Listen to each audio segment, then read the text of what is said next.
This is Art Closeup Magazine, issue number 16. It's contemporary art magazine. It's so pretty. They've done just a lovely job, and it features artists, contemporary artists, and just all sorts of art. I particularly like this artist, D. Michael Roman.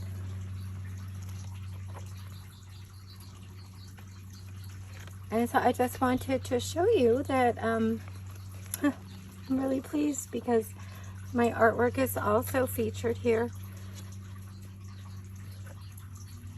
on page 139. So right next to this sculpture artist who does these lovely sculptures. And so that's my painting, The Hummingbird Lady, and then the Grand Mosque of Paris Wisteria, and Sunny Day.